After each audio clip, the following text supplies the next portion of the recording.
All right, welcome back. We're here to talk about this unique, very limited edition TFU2 Starkiller. This is from a company called Rolightsabers, and I had to look this up because I could have swore that said Polite, but apparently that R is just rotated off to the side. I thought it was some sort of mountain that...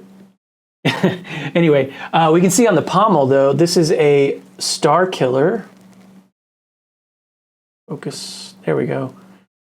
Starkiller TFU2 limited edition, serial number 4.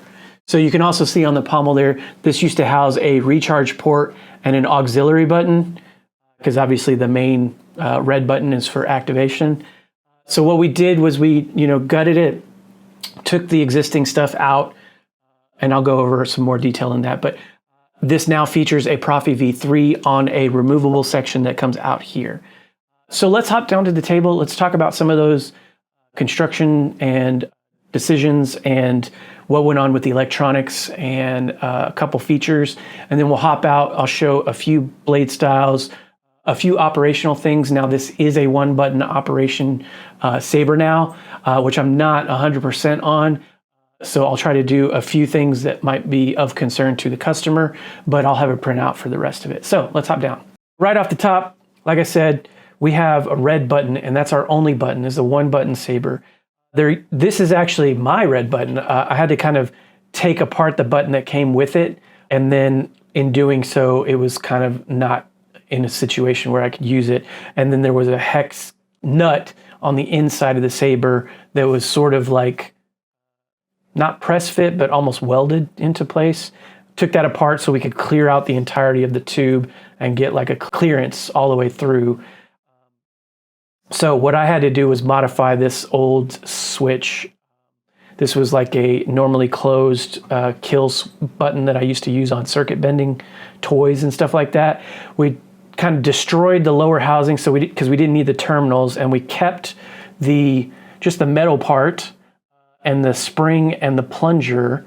And on the end of the little plunger was a little washer, and I was able to kind of modify the extension portion that held that nut and kind of level it off so that we could use it as a actuator. So there's actually just a regular 6x6 red button tactile on a static portion of the chassis that holds the emitter and the rotary PCB, and then down here we have a removable chassis.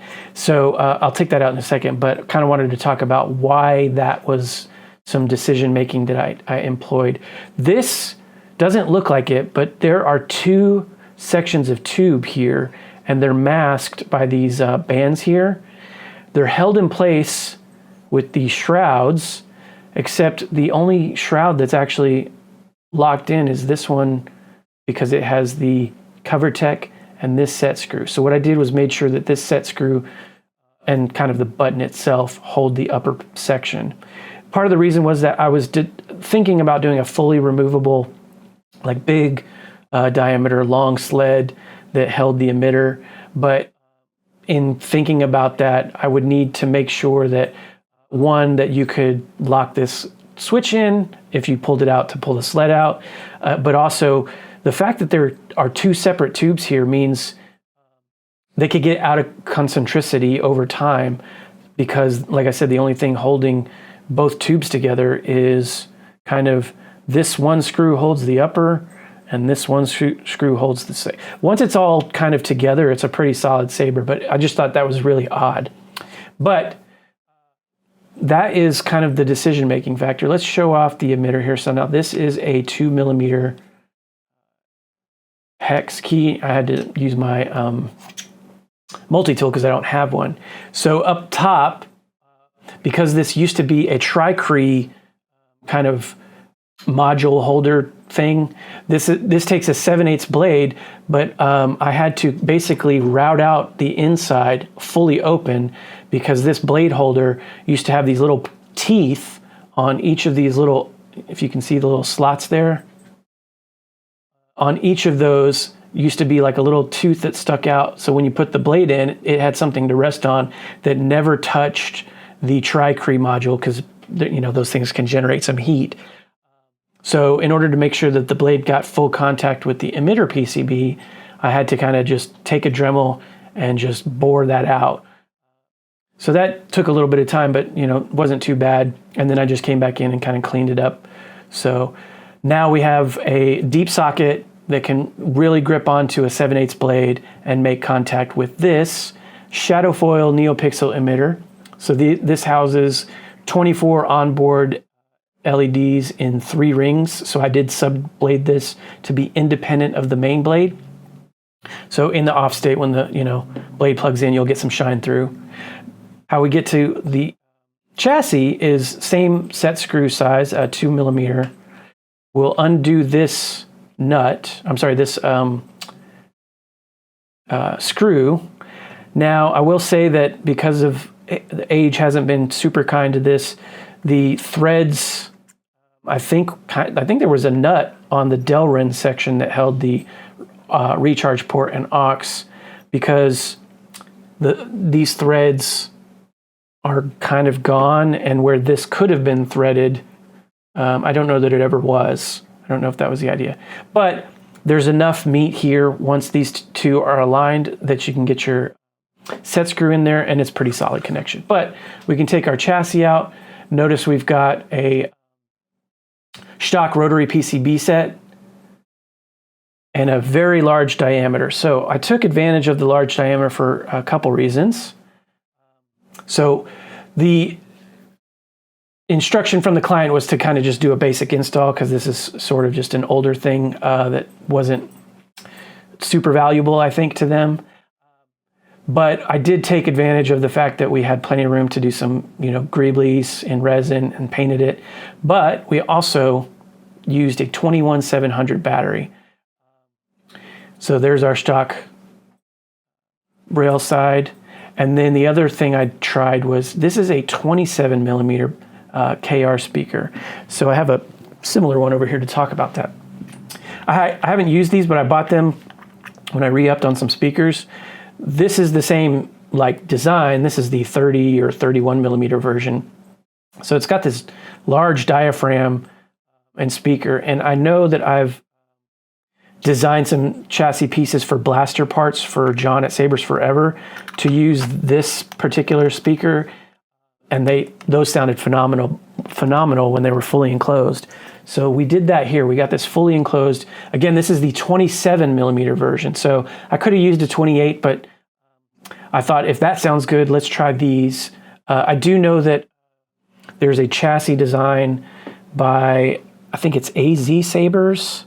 They have a flow style saber, and theirs uses a 27, and that thing sounds phenomenal. I forget the model name. Anyway, that being said, no onboard LEDs, just a big giant battery, a big speaker, Proffie V3, and a kill switch. So we'll hit the kill switch. Impressive! So I will say that this 21700 is my only 21700, and I bought it a while back, not knowing that my multi-charger here is only designed for 18650s. So I'm building something to recharge this battery. So I'm going to do this demo at about 30% battery life. Should be plenty enough to show it off, but if the speaker doesn't sound optimal in this demo, just know that it's because we're on a low charge. So we'll put it back in any which way. And then again, make sure these holes are lined up. You can see where historically it was kind of like when the threads were good here, that it was used kind of as just a set screw instead of a through hole. But now we have to make sure it's a through hole. So we just line that up. And then you'll see that the pogo pins kind of push it out for about a millimeter or so. So we just put our thumb or finger on there and then line up that hole and then just set that down in there. So that's not going anywhere. And we can see we get, like I said, independent animations. So again, this is a 1-button saber. In order to go forward or backward in the presets, it's a long press. I'm going to go back to the first one. The Force Unleashed 2. All right, so that is the first sound font, or I should say preset. So we can see the emitter doing its own thing. And then when we activate it, goes into a different animation. Again, it's independent of what the blade does. So that's the only real feature going on here. So let's hop out, let's put a blade in, let's talk about some one-button functions. Again, this takes a 7/8 diameter blade. It's programmed for a 36-inch length. I'm using a quantum blade, so we get really nice color definition. So we'll just make sure that the blade rests on that PCB pins, and then we'll engage our set screw here. Don't have to go overboard, just make sure it's tight. We're good. And to operate, we have twist on, thrust on, or just a click. Now, thrust on is the only one that gets us into battle mode because this particular client is not super a fan of battle mode. So I made sure that twist on and twist off were easy to do and kind of just is the normal operation. So, but we can always hit the power button. So again, it's our only button. So blaster blocks. If we want to engage a lockup, we hold it. Clash, right? But we can twist off. If we want to long press, and then that will turn us off. So just hold it until it turns off. Otherwise, a long press for like 2 seconds will do a force effect. Or if you want to switch between force player and quote player, you can point the hilt down and swap that. So start it up. So let me demonstrate that real quick. So long press.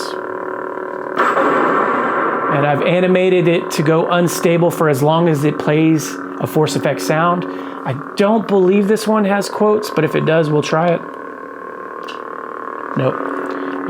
This font does not come with quotes. This is the Shtok TFU2 update, recent update for Starkiller, so it matches this particular saber, right?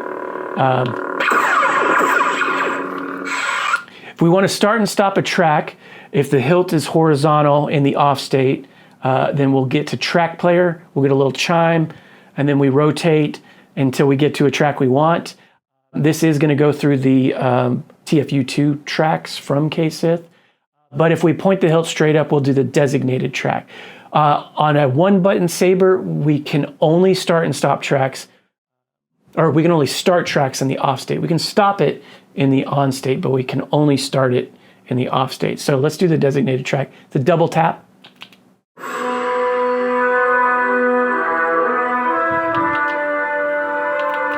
And then a double tap to turn off. But if we want to do the track player, again, horizontal. So we get that chime. And as we rotate, we'll go through. And depending on what button and gesture you do, you'll either continue to play. So if you heard, he said rotate there, which means that it'll rotate through all of the tracks. So just keep playing through. I turned that feature on because I would never know what the heck was going on, and it was because I had to define where I used to make sure it didn't say anything. So that's track player. Again, it's just one button, so you need to make sure if you want the main track or any track, you're just in a different direction. So in the off state, long press to go to the next, or if you point down, long press goes backwards. So we'll go backwards real quick just to show. Battery level. So we're very low. I do have the Proffie OS voice pack. So Starkiller is the default voice pack, but if there's a font or for the particular preset I'm using with a character that was done in a voice pack by Brian Connor, I've put that into that font folder so that you can switch between those characters, but he's the default. So if we want to get a battery level, when we're not on this particular preset, we'll do a triple click hold. So it's 1, 2, 3, hold on the third.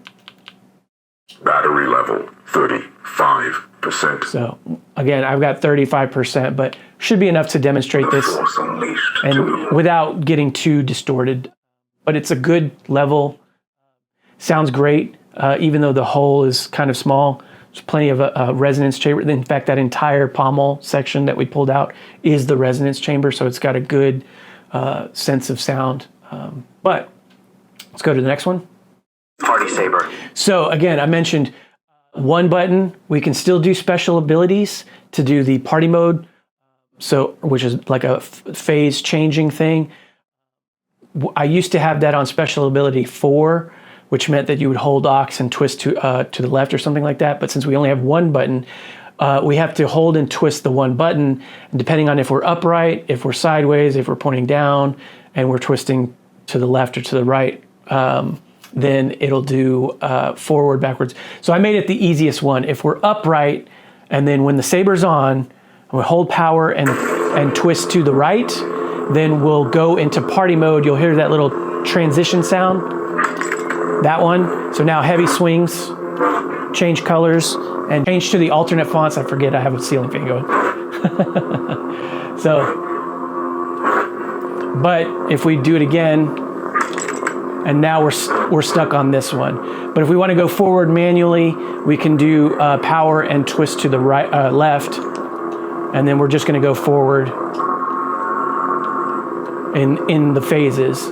If we want to go backwards, then we point down, but that's a little bit harder to demonstrate. So again, I'll go into party mode, get that little chime sound. So now, oh, actually I just turned it off. There we go. So there we go. So again, that special ability 1 is what also does the new Acolyte stuff for like Crystal Bleed. So now we're on OSHA. OSHA has Crystal Bleed. So if we hold power and twist to the right, it'll do the long, bleed process, and then it'll change hum sounds when it fully engages. If you twist to the left, however, it'll just do a quick multi-phase change, and you'll go right into that other alternate. So now we're in OSHA, and again,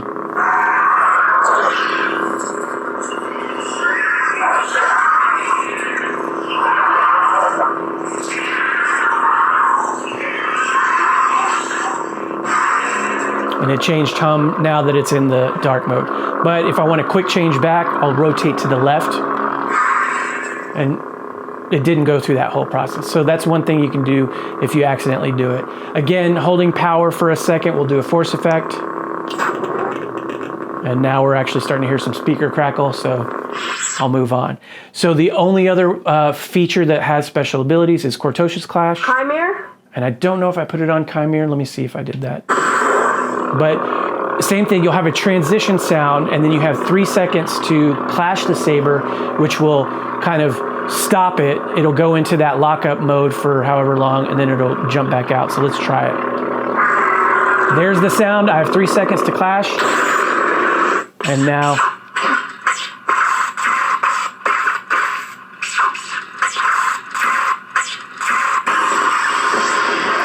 we're back on. So if in that lockup state, you hold power or do something to change, you're essentially in an off state. It's doing an animation effect, but you're in blade off state. So just know that you'll want to wait for that to finish before you go again. So any of the Acolyte characters from here on out now have this Cortosia's Clash feature. So the next font, my name is Yord Fandar, Knight of the Jedi. Is Yord, Jackie, I think Kalnaka maybe, Master Soul. I've put all of them on there for this client, but I think I've only programmed 3 or 4 of the people. Ninth Sister. You can always duplicate that preset and then change the sound font and then change the blade color. So now we're on a totally different sound font, and then the rest of these will have canon color or somewhat canon for the movies and television shows and video games. So Ninth Sister would be like from Fallen Order. And I wish I had my battery charged. I'm waiting for a print so I can build a little charger. But this is super beefy sounding.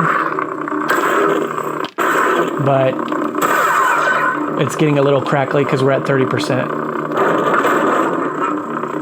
And here we can see that. Because it's already an unstable, I went to just like a different color. Okay, so here's an example of a character that I've done. So if we get the battery level on this one. Battery level 31%. So now we're at 31. So again, that is the saber. I'm not going to go through all of the other fonts. That being said, to take everything out, we'll just go back, take our tool, undo this set screw. When you go to put the blade plug back in, it's a little, you don't want to push it down in, just let it fall where it's going to fall. Let's make sure we get the set screw all the way out, because otherwise you'll be pulling it out, and when your fingers are in here, it gets a little weird. And then we'll just undo the pommel.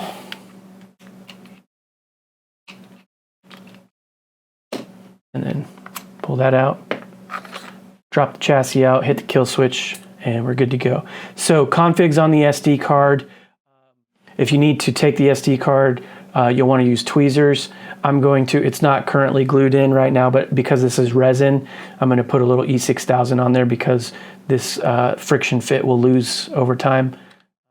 But you can always pull that E6000 up. It's not super permanent if you need to get in there. If you want to reprogram, a 90-degree cable fits in here, and then we want to take the battery out. Positive, clearly indicated, spring side your negative. This is a 21700. So this will have plenty of battery life when it's charged again. Like I said, I've had this for a while and didn't know. But we want to check out the paint job. Awesome close-up pictures later. But yeah, this was intended to be basically a basic install, so that's why we didn't go with any accents. But that is the Saber. David, I appreciate your patience on this and your continued patronage. To anyone else out there, thanks for checking it out. This is somewhat of a unique Saber. I don't know enough about the games, or I'm not one of those that really gives a crap about accuracy, but I want to say that this is one of the few that's like supposedly either in-game accurate or concept art accurate. I don't know the difference on these games. I've never played the games. But yeah, this is a Rolite, and I don't know if they're still in business, but as the pommel stated, this is serial number 4, so I imagine this is a limited edition. But it wasn't something that was super precious to the client, so we just went with a basic, setup with a removable Proffie build. Still went with a little bit of a upgrade with some of the greeblie design, but that was just my decision to do that. So yeah, thanks for sticking around. Happy holidays to anyone that sees this when it gets posted, which should be somewhere around Christmas Eve. And may the force be with you.